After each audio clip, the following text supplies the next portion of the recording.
This is the accusation. They're throwing around the word treason. I hate to say this, but President Barack Obama, there is now incontrovertible evidence that he was the spearhead of a seditious conspiracy to subvert the will of the American people and overthrow the United States government back in 2016. They're saying that Obama knew that Russia did not meddle in the election, did not have any impact. It was 8 years that he cried racism every time you criticized him. He says, get tough. Well, where's he been? They've been firebombing stuff and rioting and marching and filibustering, setting records. He's been on the beach in Hawaii licking snow cones. How much tougher can you get with Trump? Joe Rogan and Jesse Watters just ripped the glossy wrapping off Barack Obama's legacy. And what's underneath isn't change. It's pure performance. From drone diplomacy to beachfront lectures on climate justice, the man who once promised transformation left behind a trail of contradictions and camera-ready speeches. This roast isn't about politics. It's about pulling the plug on America's most overproduced political brand. No teleprompters, no applause. Just raw, hilarious truth, served with sarcasm so sharp it should come with a warning label. Can I get a glass of water? This is not a prank. He gets a glass of Flint tap water, and I swear to God, he drinks it like this. Can I get some water? I really did need a glass of water. This is not a stunt. Usually when something isn't a stunt, you have to say It's that. 100%. Have you been to Obama's presidential library? Of course not. No one has. It's been in the works for 8 years, and it's only half done. But it is breaking records for the most days between leaving office and the grand opening. Nearly 3,000 days and counting. Originally, it was supposed to cost $350 million, but a couple minor setbacks, some snowy winters. The price tag is now over $800 million. The Bulls built Jordan the United Center for under $200 million. If you're enjoying this video, please make sure to subscribe to the channel and hit the bell icon. Barack Obama's legacy is like a Hollywood set, glossy on the outside, hollow in the middle, and entirely dependent on lighting and sound design to look convincing. Joe Rogan barrels into it like a bull in a presidential gift shop, knocking over every carefully arranged piece of memorabilia, while Jesse Watters sweeps up the broken illusions and hands them back with a smirk. Obama has spent more time crafting a persona than solving problems, and it shows in every over-polished, under-delivered promise he ever gift-wrapped for the cameras.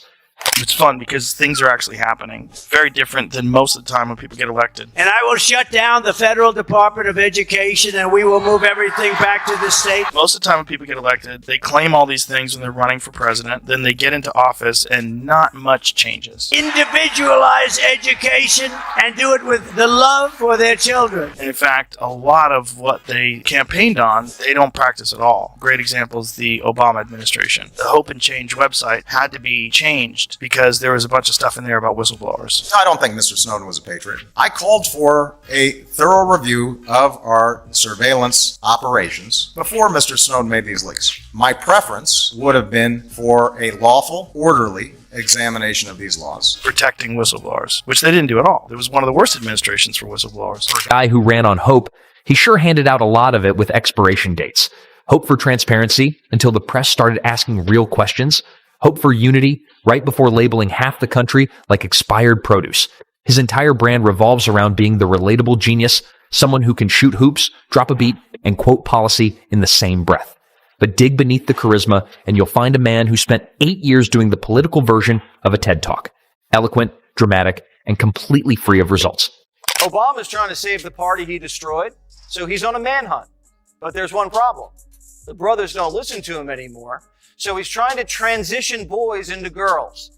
Barack's got his own rules for men, but these are the rules that made men leave the party in the first place. Barry says, guys don't always have to be the providers, as long as they talk about their feet. Joe Rogan didn't even have to break a sweat mocking Obama's obsession with being the coolest guy in the room. It was less a presidency, more a personal brand rollout with a nuclear arsenal on standby. If charisma were policy, Obama would have been FDR, Lincoln, and Churchill rolled into one. But when it came to real leadership, he spent more time taking selfies than taking responsibility. And Jesse Watters pointed out the absurdity of pretending a Nobel Peace Prize was anything but a premature participation trophy. When you look at the policies and the attacks on whistleblowers and drone strikes and all the other shit that happened during that administration and the coup in Russia. And like, there's a lot that's, from a foreign policy perspective, it's very similar to what George Bush was doing. But what they were doing was highlighting social justice issues that came about during his administration, largely obscured the fact that the foreign policies were very similar to what George Bush was doing. Obama entered the White House like a rock star and left like a motivational speaker with an Instagram filter. The economy didn't recover. It limped forward with a crutch called media spin. He delivered speeches that felt like lullabies for progressives, full of poetic metaphors and slow pauses, while the rest of the country was Googling how to keep their jobs and pay their healthcare premiums. It was all style, zero substance, unless you count drone strikes, NSA surveillance, and a mountain of executive orders. Harry and Michelle took a private jet down to Australia this week. Michelle looked miserable. What'd she have to be so sad about? Her husband's making millions in Australia. People are paying, what, $900 a ticket just to hear him talk? Now, Obama met Australia's prime minister. Look how happy they are. Harry didn't even need a Marine to hold the And let's not forget his magical ability to disappear whenever scandals popped up. IRS targeting conservatives? Poof, vanished. Fast and Furious gun-running debacle? Obama became a mime. Benghazi? Suddenly he was too busy reviewing basketball brackets to remember where he put the accountability. Jesse Watters skewered this vanishing act like it was a Vegas trick gone wrong, calling out the way Obama managed to stand in front of every problem while being somehow invisible in all the responsibility. Joe didn't hold back when exposing how Obama spoke like a reformer and governed like a bureaucrat. The guy promised to clean up Washington, then proceeded to wine and dine with the very swamp creatures he swore he'd drain. Obama seemed allergic to sunlight when it came to his administration's records. Freedom of the press? More like freedom to be monitored, prosecuted, or ghosted. Barack Obama's bored. Michelle's outshining him. She's a big Netflix star, best-selling author. Now she's a fruit juice tycoon. And he's just left starved for attention. Just the way Michelle likes it. We had your wife Michelle on the show, and she had mentioned that for about 10 years of the marriage, she really didn't like you. Oh, man. So asking for a friend, how do you get back in good graces? Again, for a friend. You got a pen, so I'll take a note. Let me just say this. It sure helps to be out of the White House. And to have a little more time with her. He presided over one of the most aggressive crackdowns on whistleblowers in U.S. history, all while wearing the mask of a civil liberties icon. Joe called it the greatest bait and switch since the invention of decaf coffee. Then there was the healthcare rollout, which felt like watching a toddler build a website using crayons and tears. Obamacare wasn't just flawed, it was a masterclass in bureaucratic disaster. The website crashed more times than a Windows 95 computer on dial-up. And somehow, after millions of dollars and years of prep, the best plan they could deliver involved higher premiums, fewer doctors, and deductibles that required a second mortgage. Everything was Bush's fault, or Congress, or the weather. If a pigeon pooped on the White House lawn, Obama probably blamed a GOP filibuster. Jesse said it best. He didn't lead a nation, he led a masterclass in excuse-making, wrapped in eloquence, sold as gospel. Obama, during this Kamala Harris administration, it changed my opinion of that guy. I don't understand how we got so toxic, so divided, and so bitter. He said he wanted generals like Adolf Hitler had. Donald Trump said that. Did you have a high opinion of him Yeah, before? I did. I did, just as an intelligent person, a statesman. He's probably like caught up in the system. It's very difficult to make real meaningful change. You think you're going to do something, and then you get into office, and you're like, oh God, what a quagmire this place is. But watching him just straight up lie about Trump. And don't even get started on his foreign policy. The red line in Syria, more like a suggestion in crayon. Libya, a disaster wrapped in a shrug. Iran? Here, have a pallet of cash and a wink. Obama's diplomacy was like an infomercial. Looks good in low lighting, but falls apart when you actually try to use it. Joe noted how Obama could narrate a documentary on war crimes while passively authorizing drone strikes like he was placing Amazon orders. The man turned presidential indecision into a performance art, and people applauded because he had a calm voice and a nice suit. Meanwhile, global chaos simmered while he fine-tuned his cadence for late-night comedy shows. Obama showed up again like the sequel nobody asked for, pulling strings behind the scenes while pretending he was just giving helpful advice. He didn't run, but you could feel his fingerprints on every disastrous policy, press statement, and strategy flub. Joe compared it to a retired quarterback sneaking back onto the field to call plays, only to throw interceptions with someone else's jersey on. I'm some class, Barack. Ex-presidents don't go to foreign countries to hammer other ex-presidents. It's just not done. And what he's saying is totally wrong. Obama turbocharged China.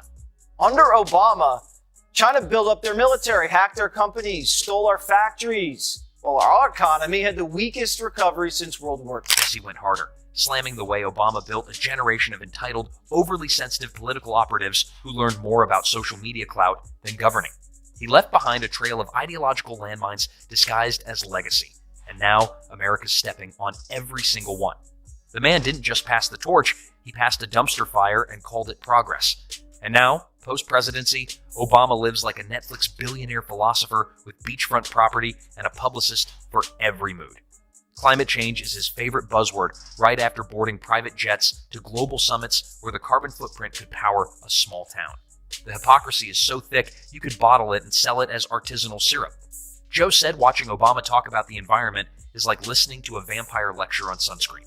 Then there's his media empire, where documentaries flow like wine and every frame is a tribute to himself, his struggles, his greatness. It's cinematic self-worship with soft lighting and uplifting music. Obama's real talent wasn't leadership, it was illusion.